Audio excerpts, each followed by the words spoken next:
La validesa del contingut de les cel·les és una opció que ens permet determinar quin tipus de dades poden aparèixer a una determinada cel·la.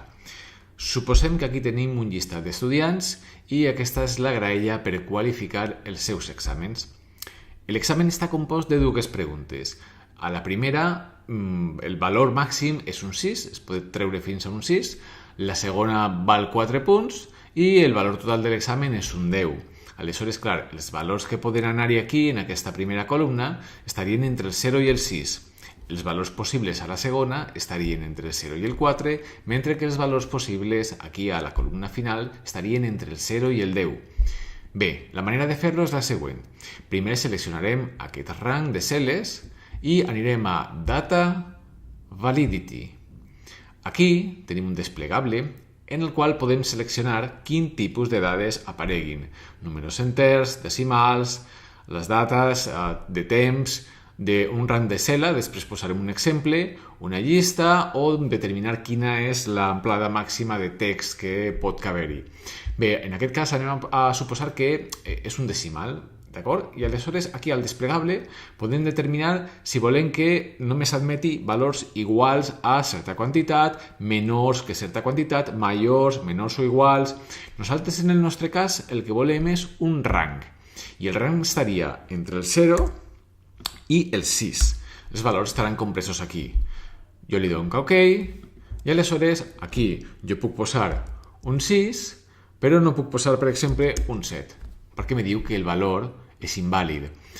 Recordem a més que hem dit que admetíem els valors eren decimals, és a dir, que jo puc fer tranquil·lament un 5 amb molts nous i no n'hi ha cap problema, però evidentment això ja no està dins del rang entre el 0 i el 6.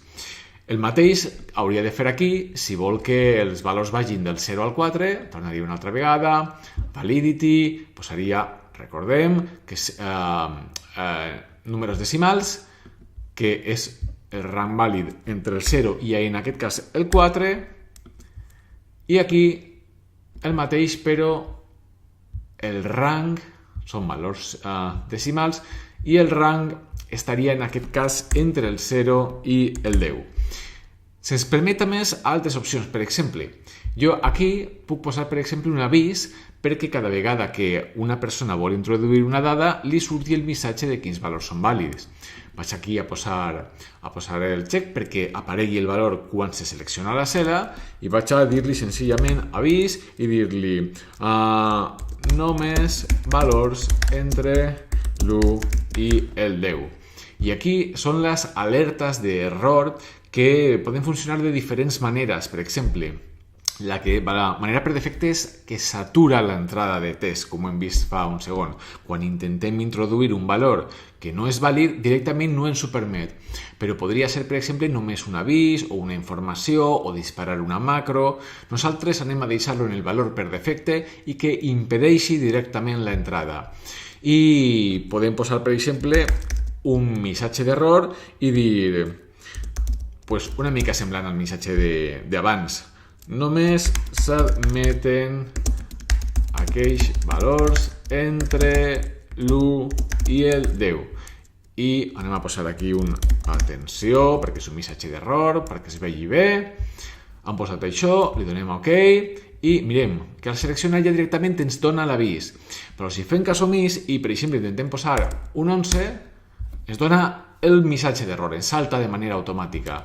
Per la resta funciona exactament igual, és a dir, jo puc posar molts nous, un nou amb molts nous, i ens ho permet, i podria posar un 0, podria posar un 3, un 6, un 7, tot això està permès i no tenim cap problema.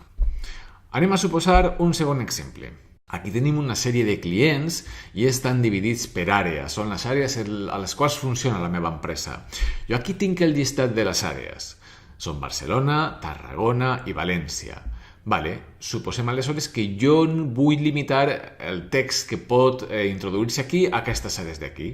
Bé, el primer que fem ja sabem que és seleccionar el rang al qual li aplicarem aquesta validesa. Venim aquí a Data, a Validity, i aleshores aquí el que anem a dir és Cell Range. És a dir, un rang de cel·les que conté els valors vàlids, que és aquesta taula que tenim aquí. Jo clico aquí, baixo aquí perquè es vegi bé, selecciono, vinc aquí, le dono OK, i aleshores aquí m'apareix un desplegable que representa, que mostra els valors del rang de cel·les que jo he seleccionat. De vegades també pot ser que en comptes d'això vaig a desfer, ara veiem que aquí ja no surt res, no surt cap desplegable, jo no comptés amb aquesta taula o no m'interessa tindre-la aquí. Bé, jo puc introduir el llistat de valors possibles i m'apareixerà un desplegable igual. Com ho fem? Doncs seleccionem com sempre, anem aquí a la data, anem a Validity i aquí en comptes de Cell Range, un rang de cel·les, vaig a dir llista.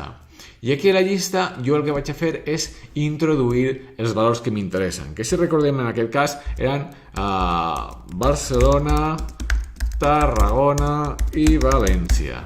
I aquí també, com sempre, tenim les opcions d'avís i les opcions de radars per si volen que surtin aquests missatges aclaridors. Jo li dono OK i aleshores tinc el mateix desplegable que tenia abans amb els valors que jo he introduït i que ara puc seleccionar.